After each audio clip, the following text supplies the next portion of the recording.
they leave Moria, and they find out why Frodo wasn't killed when he was speared, by the troll. He's wearing what? Mithril. A coat of mithril. Okay. Where'd he get it? Bilbo. Bilbo gave it to him, not in the Shire, at Rivendell. What else did Bilbo give him? Sting.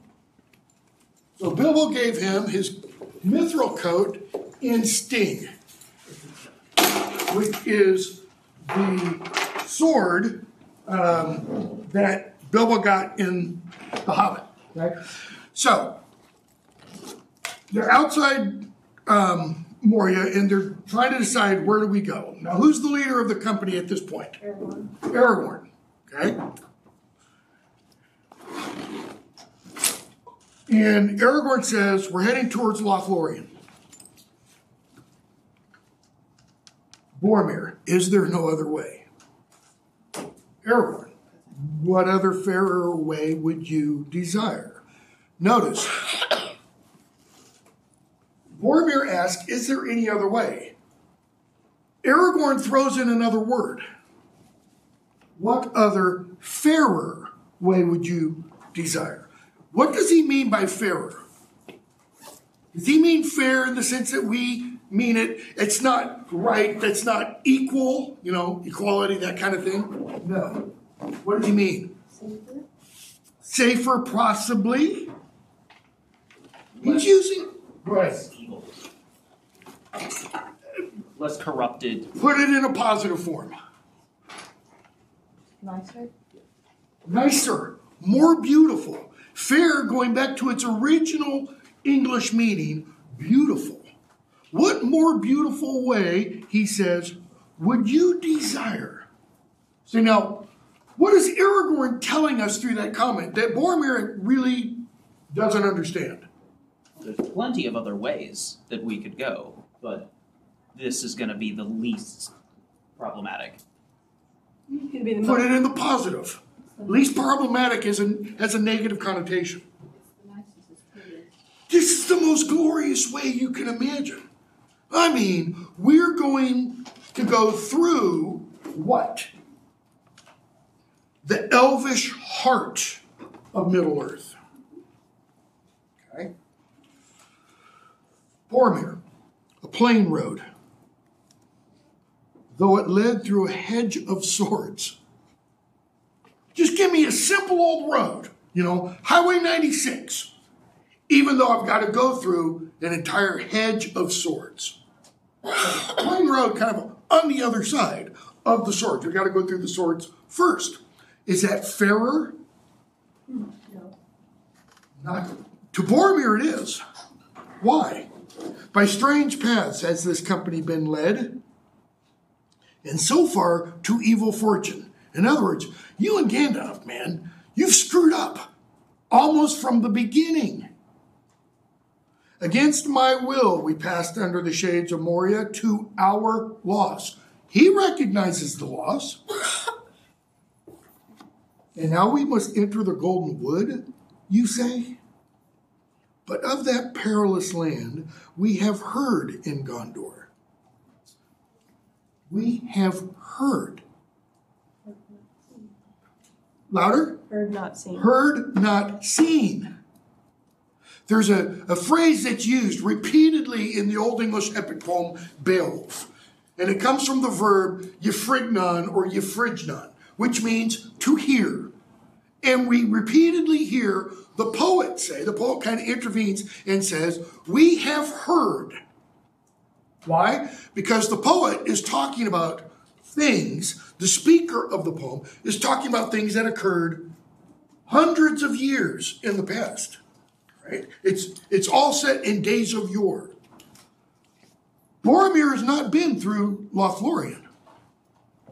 Aragorn has many times. Remember when Aragorn said, your little journey from Gondor up to Rivendell is but a minuscule amount compared to where I've been. Okay? Boromir goes on.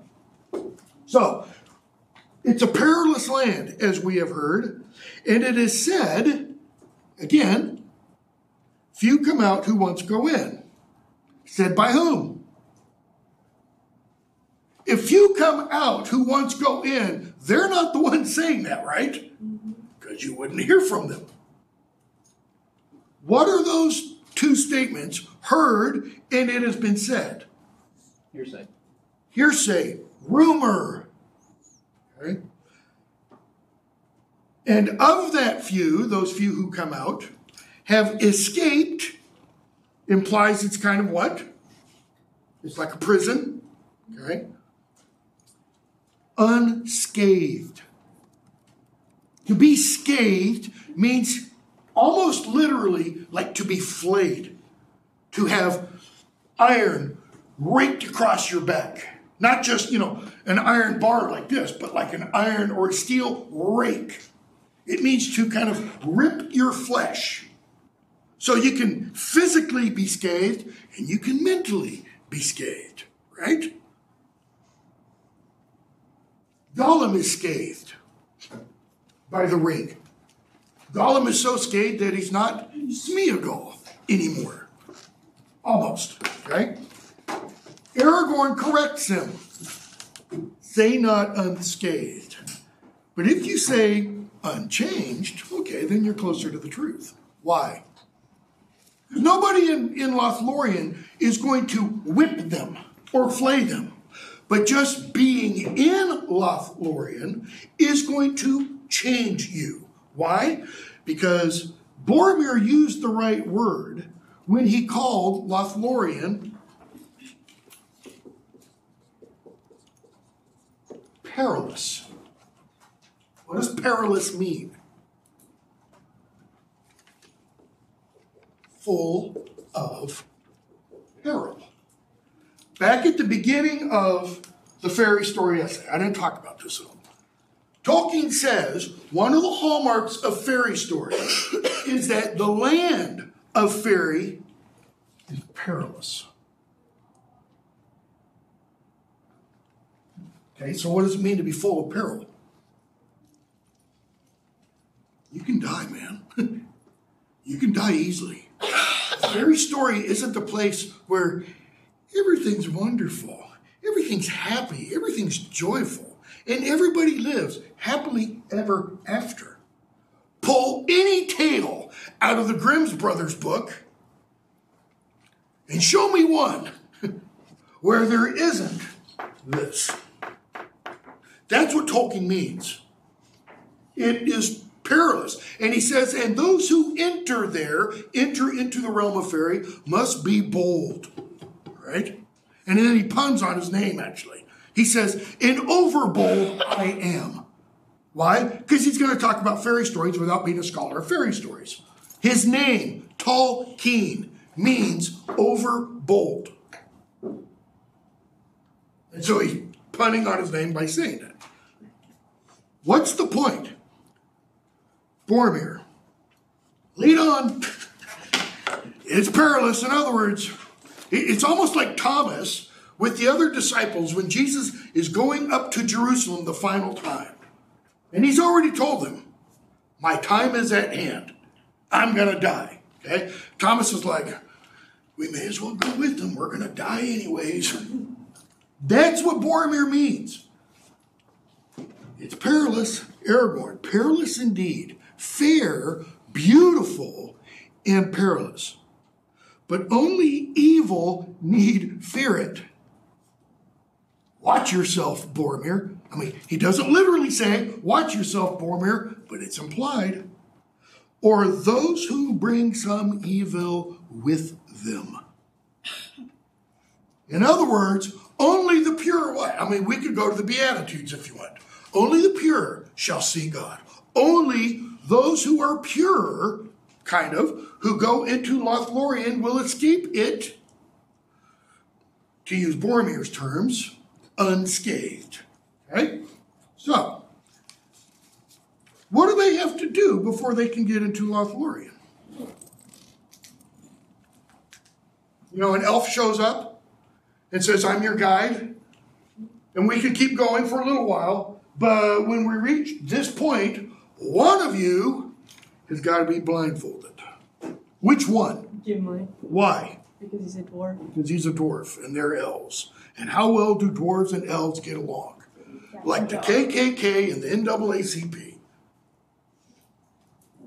Okay, I mean, you want to talk about racism, prejudice? It's right there. People blast Tolkien now because of his so-called prejudice, because of how he portrays certain. This is the prejudice.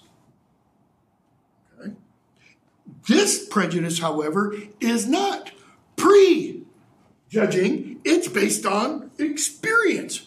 The experience is thousands of years ago, and they've had very little interaction since then. Okay?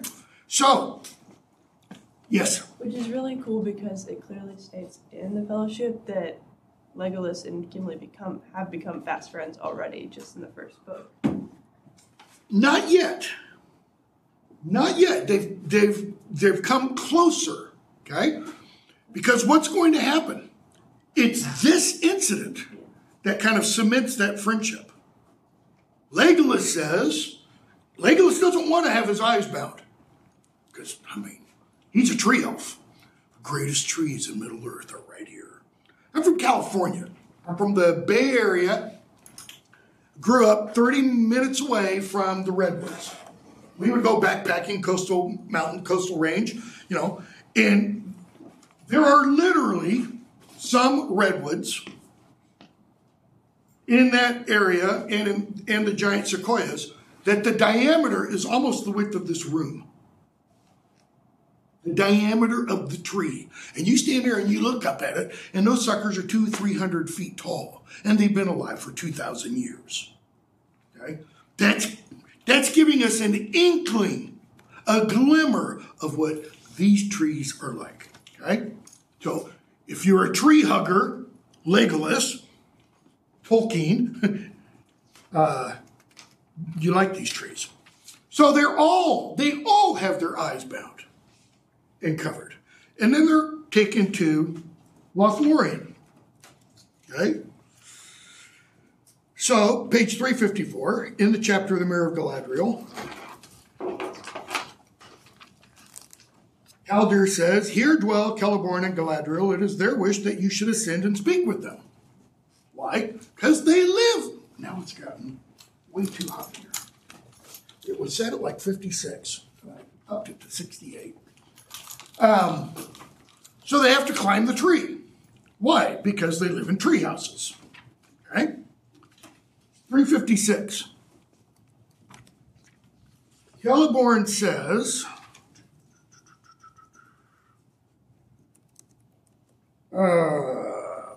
take that back. Bottom of 355. He's like, "Where's Gandalf? We know you set out with Gandalf. Where is he?" Aragorn, "He fell into shadow. Evil tidings. Why haven't we heard?" Frodo says, "We didn't tell anybody. We didn't tell Haldir." Okay. Speak. Tell us what gives. Okay. Legolas says he fell through Durin's Bane, a Balrog. Celeborn, we knew there was something down there. So, Celeborn, 356, about a third of the way down. "We long have feared that under Caradhras the terrorists left, but had I known that the dwarves," notice, the dwarves had stirred up this evil in Moria again, "I would have forbidden you to pass the northern borders, you and all that went with you." Now, he's not directing that at Gimli. He's directing that at everybody, okay? Though it is in response to Gimli speaking. Gimli says, "I saw Durin's Bane." And he says, Celeborn, "We would have stopped you from entering and everybody else with you." Well, who does everybody else include? Legolas. Keep going. He's already gone. Frodo. Keep going. Who does he know of all of these people? Aragorn. Okay. Why? Who often lives at Lothlorien? Arwen. Aragorn's affianced, his fiancée. Okay. So, if it were possible, one would say that at the last Gandalf fell from wisdom into folly, going needlessly into the net of Moria. Galadriel, smack. It's a verbal smack. He would be rash indeed that said that thing. In other words, don't get too far ahead of yourself, Celeborn. Needless were none of the deeds of Gandalf in life. Those that followed him knew not his mind and cannot report his full purpose. Okay. Who are those that followed him? Specifically, these 8 individuals. I think she's also saying, see, Galadriel's one of the wise in the White Council, along with Gandalf, Elrond, Saruman had been. I'm not sure whether or not Celeborn is. Okay. So she says, we didn't know everything he was doing. But however it may be with the guide, the followers are blameless. Now, I could literally spend half an hour just talking about that one sentence, because it's based, I think, on an Old English poem that Tolkien wrote a little essay about. Okay? The Old English poem is called the Battle of Malden. Now, I'm going to spend a couple minutes, and I've never talked about this line before. It's called the Battle of Malden. It's about an actual battle that English warriors fought against Vikings. Okay? The problem is the battle was fought in 991. Don't have time for this.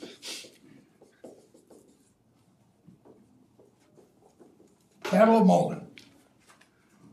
English warriors fought against Viking invaders. The situation is there's a river. It has an island in the middle, and at low tide, it's a tidal river. At low tide, you can go across to the island single file on a causeway. Okay? The English are on the island, the Vikings are on the shore, or on the land. And the Vikings taunt the English, and the English leader, a guy named Byrhtnoth, because, some would argue, because of his nobility, he says, all right, we'll fight you, come across. And they get slaughtered. The English just get slaughtered. One of the problems is they didn't need to fight. The government, the king, Aethelred Unred, the guy whose name is mistranslated, Aethelred the Unready, Unred means ill-advised. Okay? He'd already paid tribute to the Vikings. But Byrhtnoth, the English leader, because of his, the Old English word is overmode, which is arrogance or hubris, allows the Vikings across. And like I said, they get slaughtered. And all of his men get slaughtered too, except for a handful who flee like cowards. And the poem talks about, their children's children are going to be called cowards, blah, blah, blah. Okay? But in the poem, his men die after Byrhtnoth dies.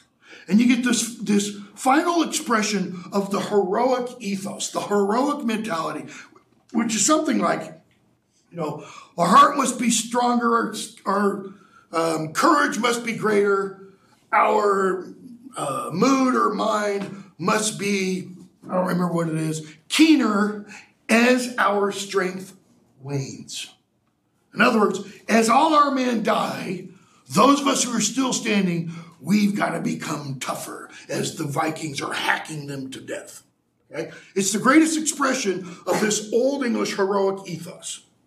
And it comes at the end of the Old English period. Tolkien, in that essay, where he talks about this, says, Byrhtnoth is a damn fool. His men, however, show great honor and courage and bravery. Why? He's the one who made the decision. They're the ones who follow it. Tennyson had the same expression in The Charge of the Light Brigade. Ours is not to reason why, ours is but, anybody know the rest? To do or die. Forth rode the charge of the Light Brigade into cannon fire. They knew what they were marching into. This is the Crimean War in the 1860s, I think. Okay? So, notice she says, however it may be with the guide, Gandalf may have been wrong. May. His followers are blameless. The followers in the Battle of Malden, they're completely blameless. All right? Then she says, do not repent of your welcome to the dwarf. If our folk had been exiled long and far from Lothlorien, who of the Galadrim, even Celeborn the Wise, would pass nigh and would not wish to look upon their ancient home, though it had become an abode of dragons? What's her point? You'd have done the same thing. Exactly. If this was our ancestral home, and we hadn't seen it for thousands of years, essentially, who wouldn't stop and go, let's go take a peek? Dark is the water of Keled Zaram, and cold are the springs of Kiba Nala, and fair were the many pillared halls of Khazad-dûm in elder days, before the fall of mighty kings beneath the stone. She looked upon Gimli, who sat glowering and sad. Glowering. He's got this grimacing look on his face. But we're told, and sad. He's not angry. He's hurt. And she smiles. And look what happens. And the dwarf, hearing the names given in his own ancient tongue, looked up and met her eyes, and it seemed to him that he looked suddenly into the heart of an enemy and saw there love and understanding. Now, that I think is a passage that Tolkien writes and thinks, can I move somebody with this language? Because what does that mean? He thought he looked into the face of an enemy and saw what? The exact opposite. Right? What did Aragorn say will happen if you go into Lothlorien? You will be changed. And saw their love and understanding. Wonder came into his face. There's recovery from the fairy story, I say. He is seeing as he was meant to see. Galadriel isn't just drop dead gorgeous. She is. It's inside that he's seeing. And he smiled in answer and says, yet more fair is the living land of Lorien, and the Lady Galadriel is above all the jewels that lie beneath the earth. That is not normal language for a dwarf. Why? Jewels, gems, diamonds, rubies, pearls, gold, silver. That's what dwarves praise. In fact, we're going to see later on when Galadriel's standing there handing out gifts to everybody, Gimli's like, I didn't get anything, you stupid rope and blood. And she's like, sorry, what would you ask for? Well, we'll talk about that when it comes. Because when he asks for her, she told him to. When he does, the elves are like, you're dead, man. We're going to kill you. How dare you? All right? So, Celeborn apologizes. Let Gimli forget my harsh words. I spoke in trouble of my heart. Why? Because Gandalf's dead. So,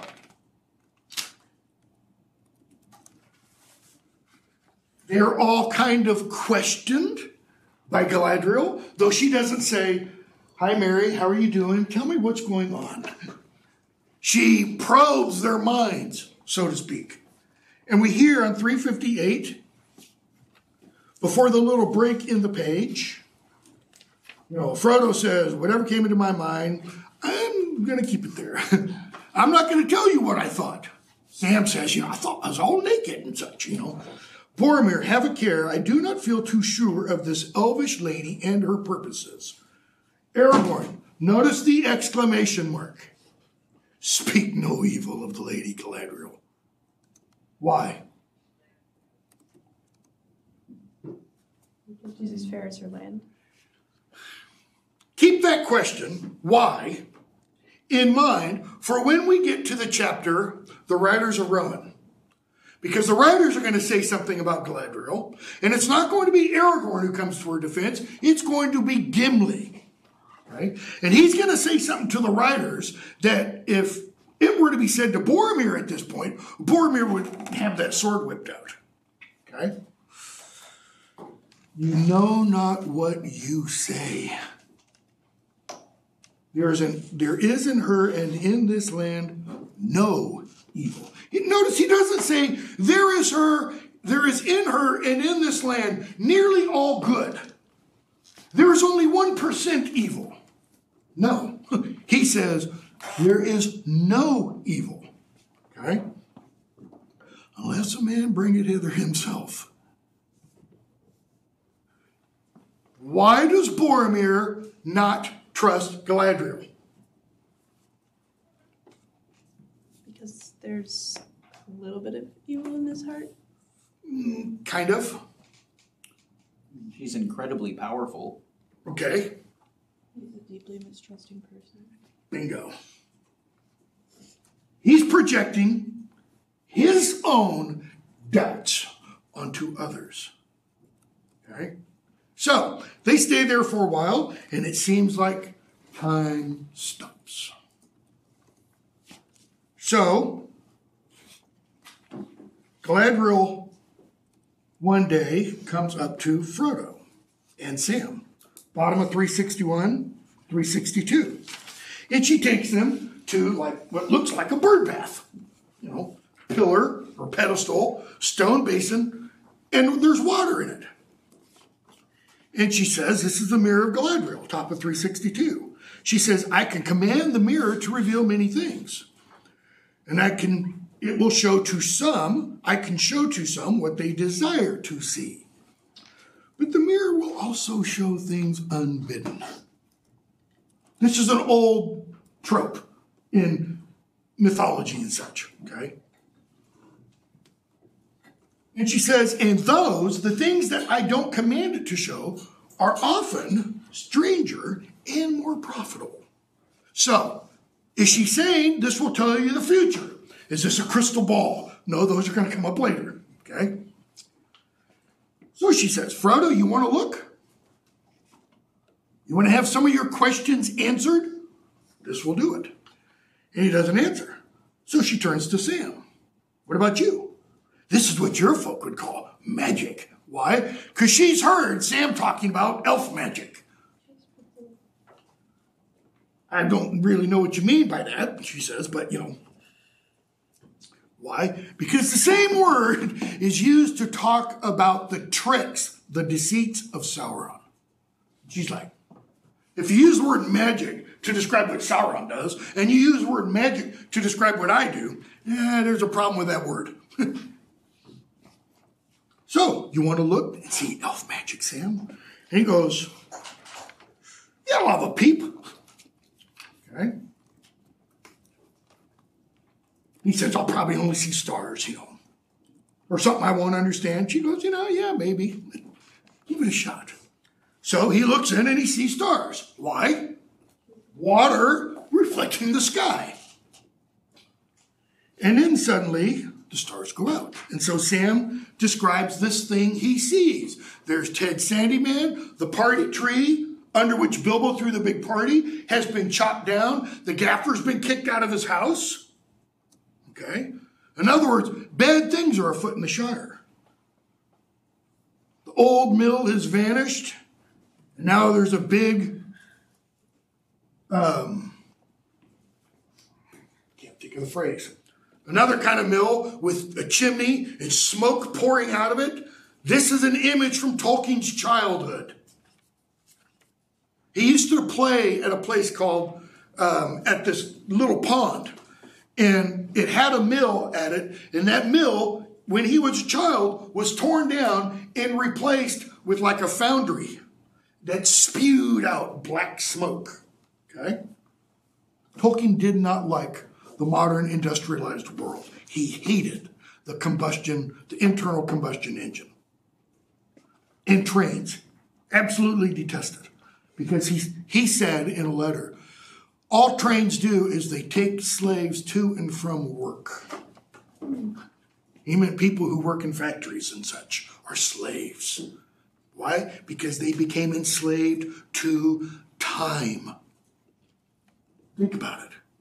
The whole modern public education system is based on one thing. It's teaching children how to do what? How to manage time.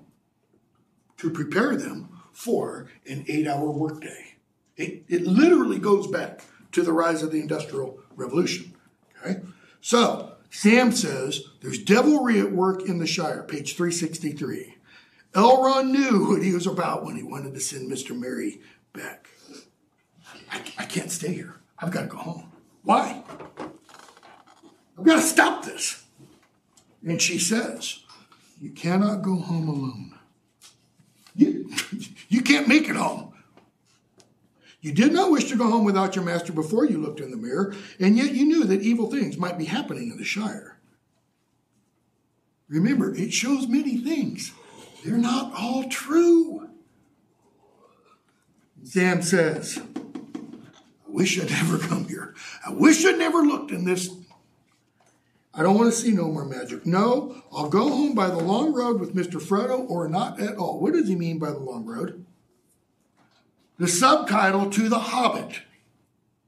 It's The Hobbit, there and back again.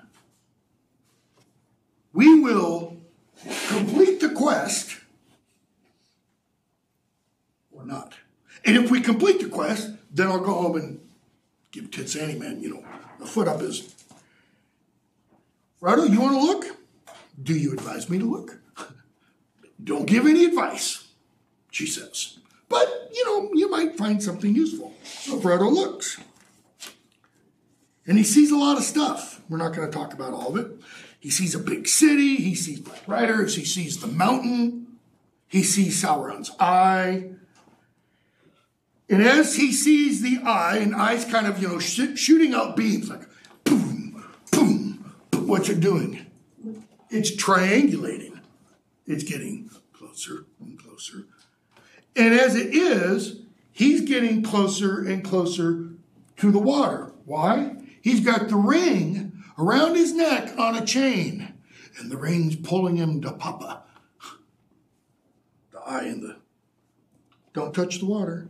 And then she says, I know what you saw. But that is also in my mind. No, don't be afraid.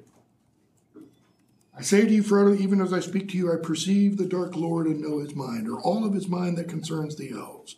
She lifts up her arm, she spreads out her hands towards the east in a gesture of rejection and denial. I don't know what that means. Tolkien isn't explicit. It could be, or, we can update it, modernize it, and it's, the middle finger. And Frodo sees, Papa 365, really, really important. Arendelle, the evening star, most beloved of the elves, shone clear above. So it's the brightest star. What's our evening star? It's not a star. Venus, usually. Or Mars. Varies between the two. So bright was it that the figure of the elven lady cast a dim shadow on the ground. Its rays glanced upon a ring about a finger. It glittered like polished gold. And she goes, you're right. She knows what Frodo's thinking. Frodo sees this ring on her finger, and she's like, yep, I have one of the 3 elven rings. That's how she knows what Sauron is thinking. As long as she wears it, she can read his mind or perceive what he's thinking. And she tells him. He suspects, but he doesn't know. Why doesn't he know? He's not wearing the one ring. If he were wearing the one ring, what would Sauron know? The location of the other. He would know where the 3 elven rings were. Okay? So, Frodo says to her, like he said to Gandalf back at the beginning in the Shadow of the Past, you are wise and fearless and fair, Lady Galadriel. I will give you the one ring if you ask for it. It is too great a matter for me. O Gandalf, fairest and wisest of friends, will you not take the ring? No, no. What does she do? She laughs, and she kind of rises up and gets taller. Notice whenever somebody's tempted, they always seem to get taller and bigger and everything. She says what will happen if she takes the ring. And then she says, as her hand falls, we just see a slender elf woman clad in simple white, whose gentle voice was soft and sad. I passed the test. I will diminish and go into the west and remain Galadriel. Why? If she claims the ring, she will no longer be Galadriel.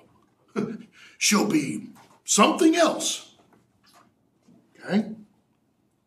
So, Frodo asks, I'm permitted to wear the ring. Why can't I see the others? You have not tried. Now, you could read that as going, try, Frodo. Try to see the rings. Only thrice have you set the ring upon your finger since you knew what you possessed. 3. When? I've never even thought about this. When are the 3 times? One's at Weathertop, because he gets stabbed. What are the other 2? On accident, the Prancing Pony. Or the Tom Bombadil. Prancing Pony, Tom Bombadil, that's 3. Well, but he didn't. Are there any others? If the Prancing Pony, it was accidental. With Tom Bombadil, it wasn't, because he puts the ring on and tries to go out of the room. Tom's like, come back. Okay? But she says, before you could use that power, you would need to become far stronger and to train your will to the domination of others. Remember the other day when I wrote the word magic here, and that in the fairy story essay, Tolkien says magic in a fairy story is all about the domination of wills and things. It's denying others, whether it's a something or a some person, their free will. Okay? So, farewell to Lorien. They get ready to leave. A bunch of nice things are said, and Galadriel gives out gifts. Okay? Very quickly. What does everybody get? I mean, they all get a participation, trophy. Cloaks. What else? The little clasp, whatever brooch that closes it. Limbus, which is, cliff bars for Middle Earth. Okay. What does Aragorn get? He gets his sword. The sheath. He gets a scabbard that has spells woven into it, so that the sword that is pulled from that scabbard will never break. Which is pretty good, because the sword he has broke once, right? Okay. What does Legolas get? He gets a new bow. New bow and arrows, And it's like a quiver that's never empty. He just pulls them out, and it's just always replacing it. We'll skip Gimli. What does Boromir get? A big old belt buckle, like a WWE, wrestling belt buckle. Why? He's a warrior, and this implies I'm a warrior, Merry Pippin, nothing special, just what everybody else kind of gets. Sam? He gets the seeds in the dirt. Seeds, dirt. Does he get seeds? No, it's the dirt and the rope. He gets dirt in a little box. I don't think he might get some seeds, because I think he does plant a mallow tree where the party tree had been. And rope. What kind of rope? Magic elven rope. Which means when you pull on it, after you've tied a really good knot, it'll unravel itself. Because we're going to see a scene later on where Frodo's going to go, Sam, we just came down that 100-foot cliff. I thought you tied a good knot. He's like, I did, So we've covered everybody but Gimli. So Gimli doesn't get anything. I mean, he gets the cloak, big deal. He gets the brooch, big deal. What does he ask for? Because she says, what would you ask of me? Strands of gold. And he asks for 3 strands of her golden hair, and the elves whip out their swords because they're going to kill the dirty little rat bastard. He only asks for 1. He does. He asks for 1. A single strand. What does he say he will do with it? Treasure it. He will encase it in everlasting crystal, and it'll be the greatest heirloom of all the dwarves. And she's like, oh, Gimli. Okay.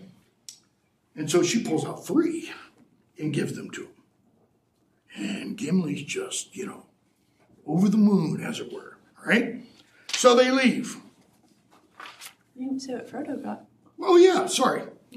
What Frodo get? Because it's, how could I forget that? Because it's really important. Yeah, no, it's not. You got what? The light of a Silmaril. Be more specific. Arendelle. He got the light captured of the star. Arendelle. How? I mean, is this some photon capture thing? No, it's water from her mirror. Okay? But taken, apparently, when Arendelle was shining. And it's in a little glass bottle that he wears around his neck. Okay?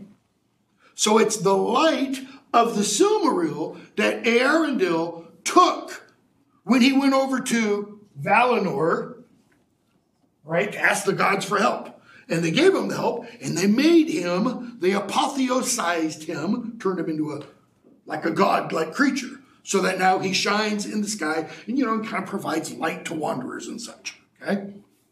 Really, really, really, really important because it's going to show up later on.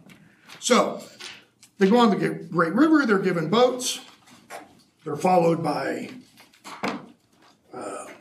Gollum, there's Black Riders around, and they get to Parthgalen. That is, they get to the part of the river where you have the statues carved into the rock of Isildur and Elendil, and there's an island named Parthgalen where they stop because they've got to decide, where do we go from here? They can go to the left and go off to Mordor, off to Minas Tirith, or they can go on to Mordor. Okay? Where's Boromir going? We already know this. He's going back to Minas Tirith. Okay? Everybody else is kind of like, to you, Frodo. So Frodo has to decide where he's going to go. So they're, taking their time there. They've got off the boats, on the land, and Frodo says, give me an hour. And so he kind of wanders off, and Aragorn's like, don't go too far. We know there are enemies about. They've seen the Black Riders. And Frodo just kind of wanders. And the island, kind of where they are is at the shore, but it kind of leads up higher and higher, and there's a mountain towards the back. So Frodo goes off. And the others, stand around and talk and such. And then they come to realize, where's Frodo? Where's Boromir? And then we're like, meanwhile, back at the top. And we see in the chapter Breaking of the Fellowship, pages 397 and following. Boromir shows up. And Boromir says, I thought you might, need some company and maybe like some counsel, some advice. And Frodo's like, not really. Know what I need to do, but it's not what he wants to do. He needs to do what? He needs to go to Mordor. What does he want to do? He wants to stay safe a little bit longer. He wants to stay with the others. After this interview with Boromir, which turns bad, right? Because what does Boromir ultimately do? Try to take the ring from Frodo. Give it to me. It doesn't belong to you. It was never meant for you. And Frodo puts the ring on and disappears. And what happens almost immediately to Boromir? He apologizes and gives a rope. He comes to his senses. Okay? Because when Frodo puts the ring on, he runs and disappears. Boromir apologizes. Frodo's, pretty much already gone by that point. And Frodo goes, and there's this big stone seat. And he runs up and sits in it. And now he's thinking, what am I to do? Well, what does he think, because of Boromir's actions, about the rest of the company? Eventually we'll do the same. Does he think that? Does he think Merry's going to try and take the ring from him? No, but he does think as long as the ring is in their company, they can be tempted by it. So, back to the shadow of the past, just as he wanted to leave the Shire to protect it, he comes to the conclusion, I have to leave the company to protect them. What is Frodo showing us about himself? What kind of mindset is this? Selfless. Sacrifice. He's willing to sacrifice himself for the good of all those others. All right? But while he's sitting up there with the ring on, in that seat, and he's on what's called Amon Hen, okay? We're told 400, 401. He doesn't know what it's called, but it's the hill of the eye of the men of Numenor. In other words, it's the hill of seeing. It's like you get up there and you sit in the seat and you're going to see things a little more clearly. Now, it might mean literally you see things out there more clearly than you would normally, or it might mean up here you see things clearly. You understand. But Frodo has the ring on, right? So he's where while wearing that ring? Is he in the physical scene? No, he's not. He's in that unseen realm. And what does he see? He can look north and he can see orcs pouring out of the Misty Mountains.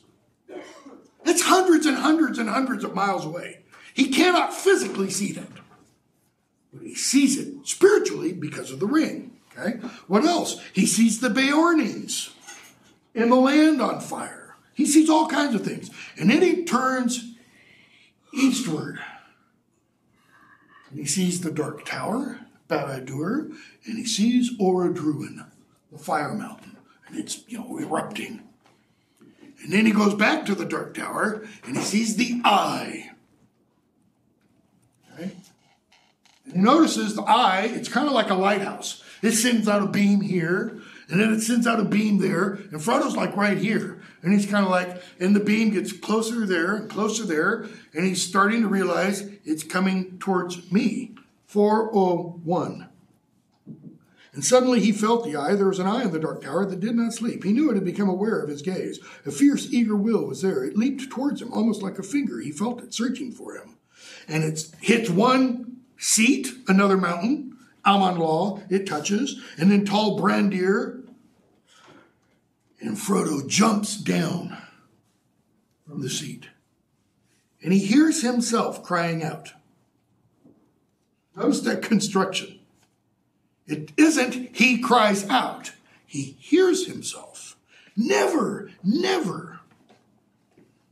Or did he hear, verily I come to you. Okay, now, it's got to be one or the other, right? He can't hear them both. Or can he?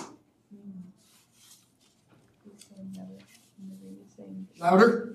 He's saying never, and the other is the ring trying to say that. Is the ring saying, verily I come.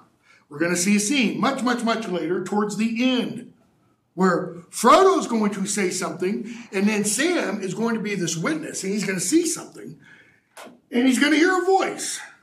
And a voice is going to come out of a wheel of fire at Frodo's breast. I mean, we're in Twilight Zone, right? And that wheel of fire is going to say something to Frodo and somebody else. I'm not going to give it away yet. And then he hears another voice. Take it off. Take it off. Fool! Take it off. Take off the ring. Where's that voice coming from? Gandalf. Well, one person so far throughout the novel has used the word fool. Not foolish. Fool. Celeborn used foolish and folly, both derivative from fool. Gandalf, who does he use it about? Fool of a took, you know?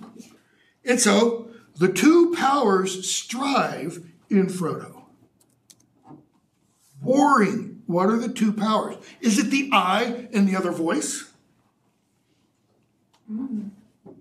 Or is it two other powers? He writhed, tormented. Suddenly, he was aware of himself again. Frodo, neither the voice nor the eye. Free to choose. And with one remaining instant, he took the ring off the finger. And he's like, I got to get away from them. He knows the danger. Okay? So, he goes back down, puts the ring back on so that he's not seen. Meanwhile, down below, they're like, Frodo's gone, so is Boromir. And then what happens? They hear Boromir's horn. When does Boromir blow his horn? Only 2 times. Beginning of a journey. At the beginning of a journey and when he needs help.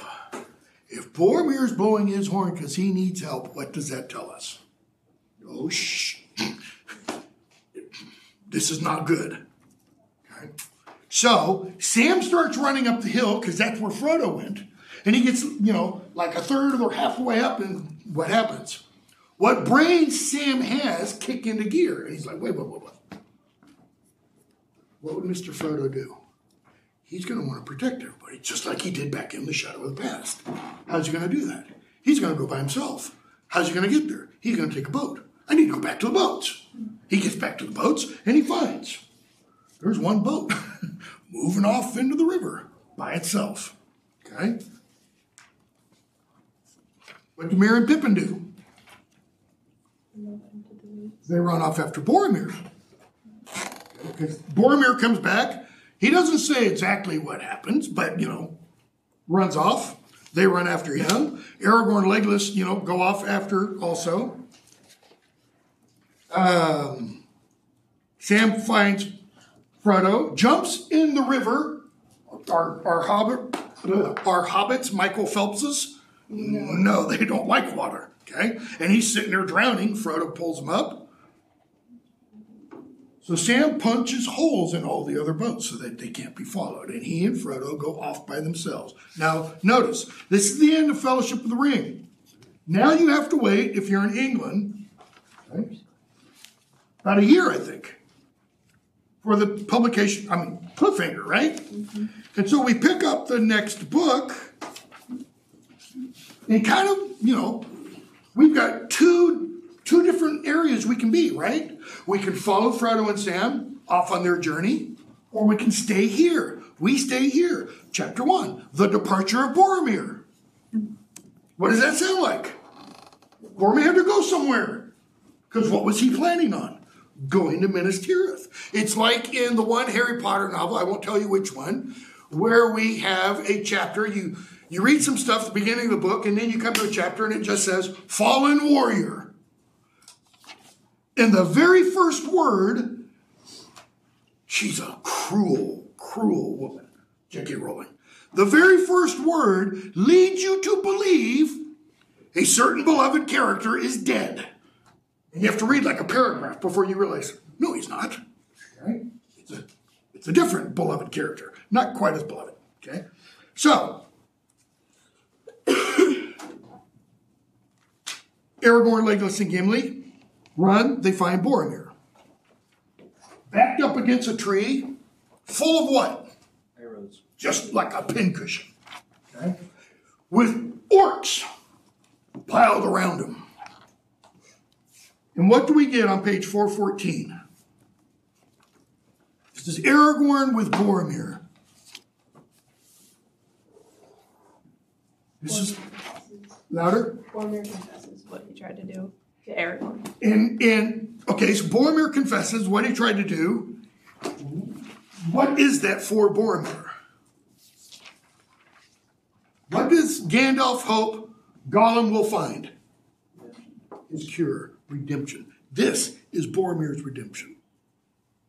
Okay? I tried to take the ring from Frodo. Notice he doesn't sugarcoat it. He doesn't say, well, Frodo and I had a discussion and, I am sorry. I have paid this, and this is what I got. They have gone, the halflings. Who's he talking about? Frodo and Sam? No, Merry and Pippin. The orcs have taken them. I think they are not dead. Orcs bound them. Farewell, Aragorn. Go to Minas Tirith. Save my people. He doesn't say, save our people. Why? Aragorn's the possible future king.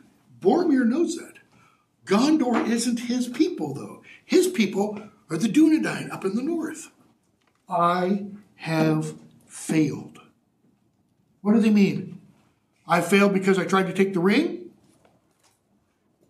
I can't save Gondor is what he means. But Aragorn kind of implies that it means the first. That he failed by trying to take the ring. No. He takes his hand and kisses his brow. You have conquered. How? Didn't take the ring. He didn't take the ring, okay, because Frodo didn't let him. How else? He died protecting Merry and Pippin. He died protecting Merry and Pippin. And Aragorn is implying, whatever you did before that, this wipes the slate clean. It cancels it out. Why? He died not for himself. He died for others. He sacrificed himself for them. Few have gained such a victory. Be at peace. Minas Tirith shall not fall. Boromir smiles. Why? Why does he smile? I never thought about this before. I don't know if I can. I'm going to make a wild claim. What did Aragorn do for Frodo after Frodo was stabbed on Weathertop? Tried to heal him. He brought him some healing. We're going to see a passage much later on where we're going to be told the hands of a king are the hands of a healer. Okay? He took Boromir's hand, okay, and kissed his brow. I could be way off. Probably am. Okay? When Boromir smiles, I think it's because when Aragorn takes his hand and kisses him and says, no, you have conquered, that releases Boromir's guilt of sorts. Okay? Again, remember though, this is an entirely pagan world system. There is no blessed realm. I don't mean Valinor. I mean, Elysian fields. There is no heaven that you go to if you're especially good. Similarly, there's no hell. You just die and decompose. Okay? So,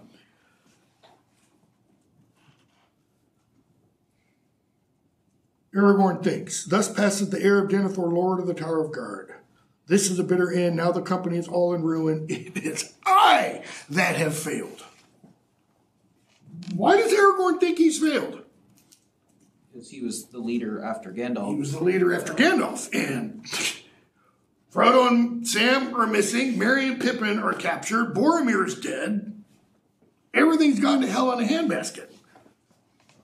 All right? And so now he's thinking, I've got a decision to make. Do I go after Frodo and Sam, or do I go after Merry and Pippin? If I go after Merry and Pippin, Frodo and Sam are on their own. And they still have a long distance to go before they even get to Mordor. But Merry and Pippin are what now? Prisoners of war. Louder? Prisoners of war. Prisoners of war, being held by The enemies. Orcs. Nazis on steroids, okay? I mean, the orcs make the Gestapo look like kindergartners. They're nothing compared to orcs. Because the Gestapo didn't eat you, literally, okay? So, they decide to go after Merry and Pippin. But before they do, they give Boromir a good, proper, kind of old English, Beowulfian type burial. They get one of the boats, they patch the hole, they put Boromir in it, and they load it up with all the weapons of his fallen enemies. And they put his horn that was broken on his kind of, leaning up against him. Yes? Is that how the king, whenever they showed up, had the horn and was crying? Yes, later on? Yeah. Yes. Okay. The horn washed ashore on the river Anduin at Gondor. And they're like, this isn't good. Yeah. Okay? So, and then they each chant some verses, right? Aragorn speaks about the west wind. Legolas speaks about the south wind. Aragorn speaks about the north wind. And Gimli's like, fine, give me the east wind. What's east of them? Mordor. Aragorn, leave that one alone. We don't want to talk about that. Okay? So they start running. Run, following the hobbits and the orcs. The Riders of Rohan, 901. Oh, we can still cover a lot. Riders of Rohan. So they run, and thankfully they have an elf with them, because elves have really good eyesight. They can see 70, 80 miles ahead. And chasing the orcs, these are not everyday ordinary orcs, because they don't stop for the sunlight. Not good. But they notice off in the distance, Legolas does, smoke rising. And he says there's riders there, because he can see the glint of the sun off the silver, that, their helmets and such, and he can count them. There's like 110, something like that. Okay. So, as the riders make their way towards Aragorn, Legolas, and Gimli, I'm skipping a bunch. See, page 431. They plop down on the ground and pull their cloaks over them. What do they look like? Rocks. And the riders start riding on by, and suddenly, bottom of 431, almost all of it had gone by. And Aragorn suddenly stands up and calls out in a loud voice, "What news from the north, Riders of Rohan?" And they make a big circle around the three of them. Spears pointed. Okay. And the chief rider says, "Who are you? What are you doing?" He says, "You sound kind of like Boromir. Not the literal Boromir, but like a rider of Men of Gondor." And notice, Aragorn says, "I'm called Strider. Came out of the north, hunting orcs."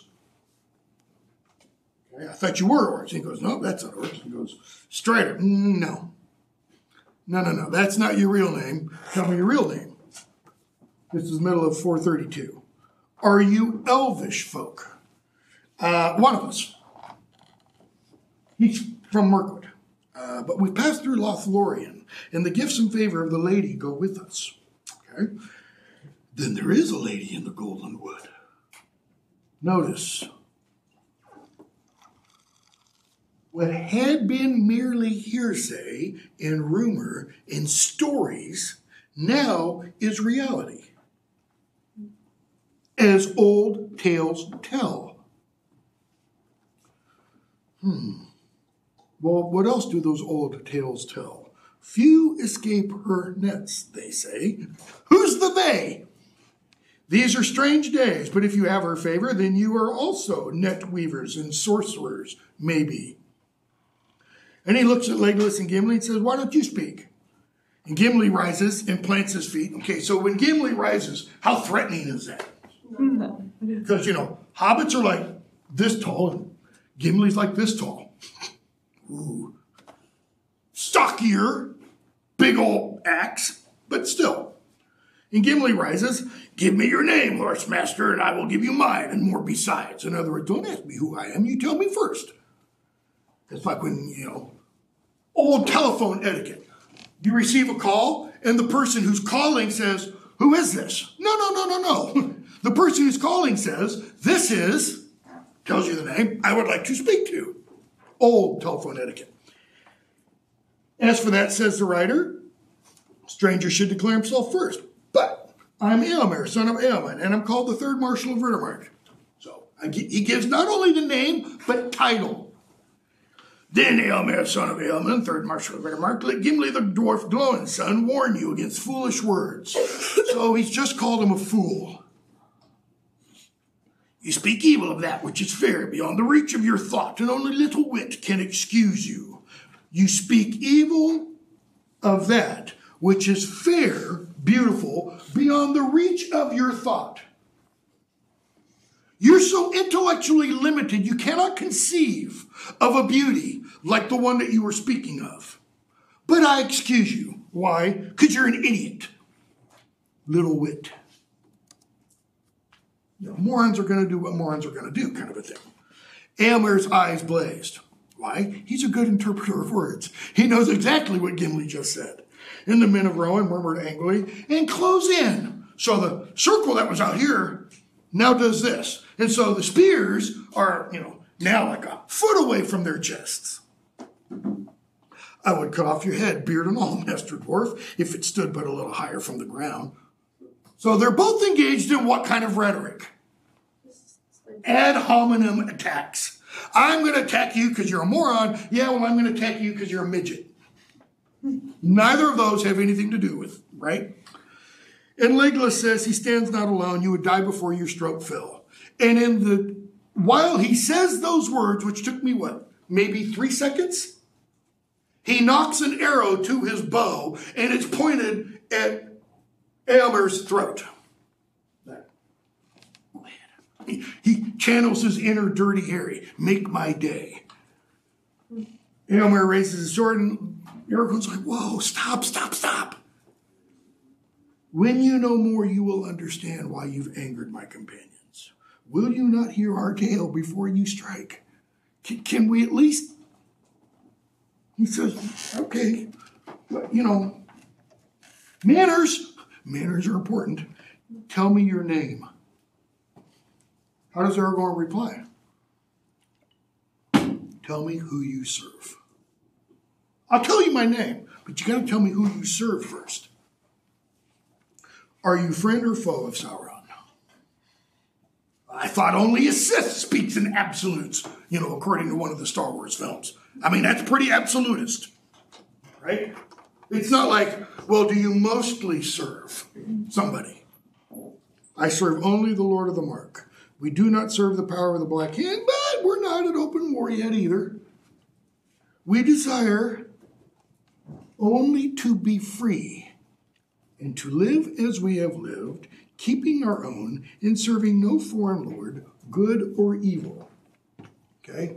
The Riders of Rohan are based on Anglo-Saxons, or another way of putting them, the Old English, or what Tolkien would say, just the good, old, simple, ordinary English. What did Eomer just say? Leave us the hell alone. Just leave us alone.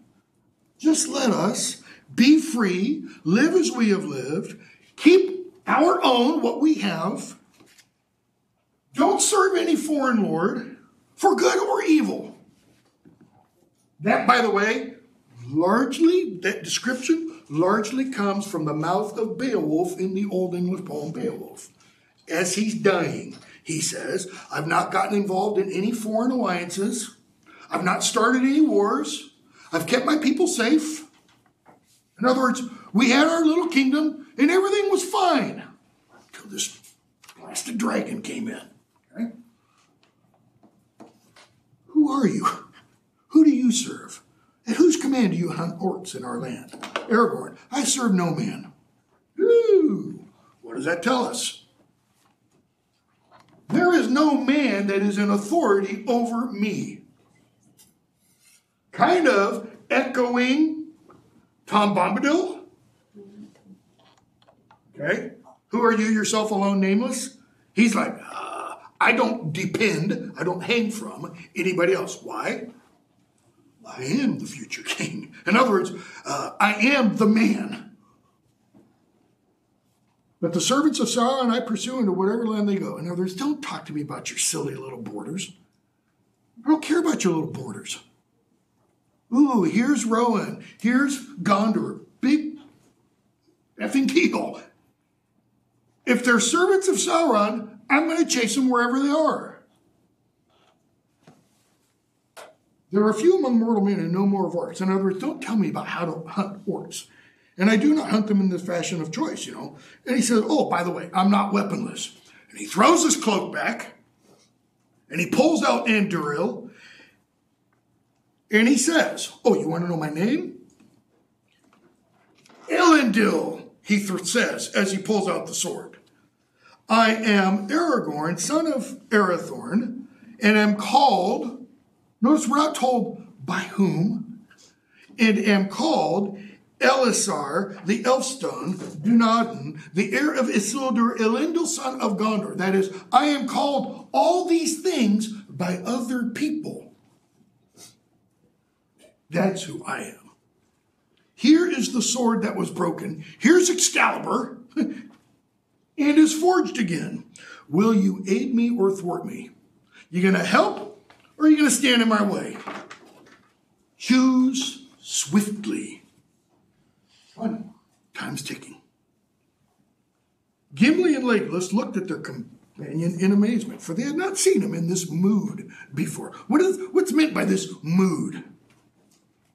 He's never acted like a king in front of them. He's never acted like a king in front of them. Has he ever really stood on his laurels? No. I mean, he hasn't said, well, look at me. I'm the heir of. No, he hasn't. He seemed to have grown in stature while Eomer had shrunk. Eomer isn't short. Okay? Think Nordic. He's probably a good 6'4" or so. And it's like Aragorn just jumps up to 7'4" or something. He's also on a horse. No, he jumped off his horse. Oh, did Eomer? Yeah, Eomer got off his horse.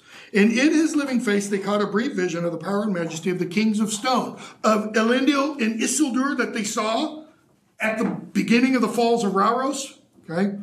And it seemed to the eyes of Legolas, notice, who can see things the rest of us can't, that a white flame flickered on the brows of Aragorn like a shining crown. That's the elf stone. Why elf stone? Silmaril. He's the heir, if you go way back, of Beren and Luthien. Eomer steps back and a look of awe is in his face. And what else? He casts down his proud eyes. Sorry. Don't mean to offend. These are indeed strange days. Dreams and legends spring to life out of the grass. And there we are again. Tales, stories, wives' tales, fairy tales, nursery tales. They're real.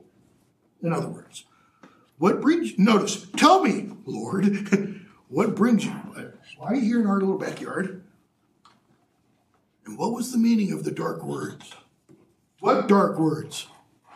Notice, he knows about Boromir's errand.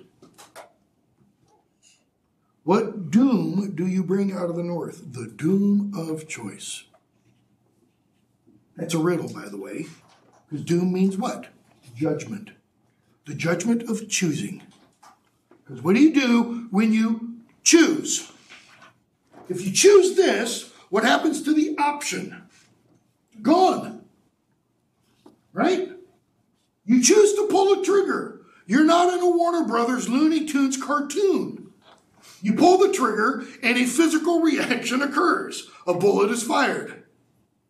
And it doesn't stop until it either stops from running out of projectile velocity or until it hits something.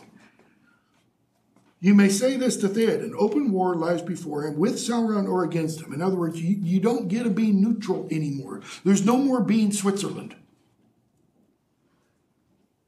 which is kind of interesting, even Switzerland this year, because of Putin's invasion of Ukraine, even Switzerland got rid of its long-standing neutrality. All throughout World War II, Switzerland was neutral.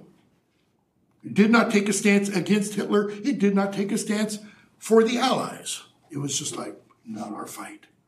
Okay? So, he talks about chasing the orcs. You don't need to chase them anymore. We killed them all. Did you see any hobbits? What's a hobbit? They'd be like children. Nope, none of them. Halflings, bottom of that page, 434. A writer says, halflings, but they are only a little people in old songs and children's tales out of the north. Do we walk in legends or on the green earth in the daylight? Look at Aragorn's response. A man may do both. How? For not we, but those who come after will make the legends of our time. In other words, what's he saying? Legends are based off of something. Keep going. There's a legend about it. There's some form of truth in it. There's something out of that legend is real. Keep going and be more specific to this. They will eventually be legends. Our decisions, Aragorn is saying. And I think Tolkien wants us to see our decisions, our actions will become the legends of the future. Can anybody give me an example? I don't mean of today. Let's say 20 years ago. 21 years in 3 days from now. The third flight. The one that went down in Pennsylvania. What's the legend? Scott Beamer and several other businessmen on that flight knew what was happening. They called their wives, called their offices, and the people on the other end of the phone said, the United States is under attack, the World Trade Center has already been flown into, the Pentagon, and the flight you are on is headed for Washington, either the Capitol or the White House. What did they do? 2 words. The final words Scott Beamer said to his wife. Let's roll. That's the legend. Okay? That's what Aragorn is talking about. I mean, he didn't see his wife. He didn't see his unborn child. She was pregnant at that time. He says, the green earth, you say? It's a mighty matter of legend, though you tread it under the light of day. How did it begin? Sam was talking about what? There's trees walking. Okay? And Ted Sandyman says, well, we're going to see one maybe today. So, what does Aragorn get Éomer to agree to? He lends him horses, all right? Because he says, I can't stop the hunt. I can't stop the chase until I know with my own 2 eyes that my friends are dead. Okay? 438. Aragorn says, our friends were dressed like we are, and you guys rode right past us. Oh, you're right. I didn't think about that. It is hard to be sure of anything among so many marvels. The world is all grown strange. Elf and dwarf walk in company. How shall a man judge what to do in such time? When the world gets turned upside down, which I would argue we live right now in a world totally upside down, okay? How do you judge what to do? That is, how do you know what is right and wrong? Aragorn, as he ever has judged. Good and ill have not changed since yesteryear. Now again, remember, Tolkien is a thoroughgoing, card-carrying, believing Catholic. He takes Catholic doctrine more importantly than he breathes, right? So it's woven into the very fabric of his being. There is good and evil. There is not mostly good and mostly evil, and everything exists on a continuum. I mean, there is black and white, and there are shades of gray, but there is also in Tolkien's literal thought in the real world, absolute good and absolute evil. And in his cosmology, there is absolute good, Irilluvatar, and there is absolute evil, Melkor / Morgoth, and then once he's done away with, Sauron. And then once he'll be done away with, the shadow, after a respite, will grow again. Okay? Nor are they one thing among elves and dwarves and another among men. What does he mean? What does Aragorn mean by that? Good and evil are not what? It's not based on who you are. It's not relative to culture. That is, it's not like, well, good and evil are one thing for the Riders of Rohan, but they may be something entirely different for the men of Gondor. He goes, no. Good and evil, there's a standard, and it applies. So the orcs can't say, well, from our perspective, we're doing good. Okay? That's why he says, it is a man's part to discern them. As much in the golden wood where there is no evil, right? As in his own house. Why this in his own house? He means literally in his own home. You got to be able to determine right from wrong, period. But also in his own house means in his own city, in his own state or country, in his own region, etc. Amber, yeah, you're right. But I'm not free to do as I want. Why? Because he does serve another man. King. He can't do it. Aragorn can. Aragorn can say, there's nobody who's my boss. I don't take orders from Gandalf. I don't take orders from Elrond. I don't take orders from Galadriel. I take orders from myself. Okay? So Aragorn says, your law wasn't made for circumstances like this. He's not saying it's relative. He's saying, oh, by the way, I'm not a stranger. I've been in this land before. I haven't seen you because you're young, but I've spoken with Eamund, your father, and with Theoden, son of Thingol. In other words, I knew your dad. What's he playing there? Kind of like old friends of the family. You weren't born yet. Yeah, Eamun's probably early 20s. We find out much, much later. You got to get to the appendices. Aragorn is 87. We're going to meet Denethor in a while. Aragorn is older than Denethor. He's old enough to be Denethor's father. Denethor's only in his 50s. Theoden is probably only in his 40s or early 50s. Right? So, they borrow the horses and they go off. And they come to where the orcs were slaughtered. And they camp in Fangorn Forest. Chapter 3, the Uruk-hai, we're skipping. We got 2 minutes. We're skipping, I'm not going to point out the specific passage. But two things do we see happen in that chapter? What do Merry and Pippin do? Or they both use such wits as they have to kind of trick the orcs, right? I think it is Merry. Memory's faulty. One of them escapes, drops the brooch, okay, which is a sign that the others can later follow. That one, got away. And then the evening before the slaughter, they trick the orcs and they escape. Chapter 4, Treebeard. Just, with 1 minute to go. They go into the forest. They see this, the sun shining on a high spot. They go up to it, and Merry says, it feels cool up here. Pippin, page 463.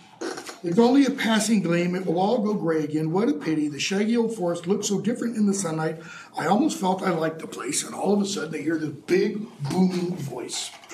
Almost felt you liked the forest. That's good. The voice for Treebeard, Tolkien says, is based on his friend C.S. Lewis, who had a deep, booming voice. Okay? When Tolkien lectured, he didn't pack the hall. Lewis did.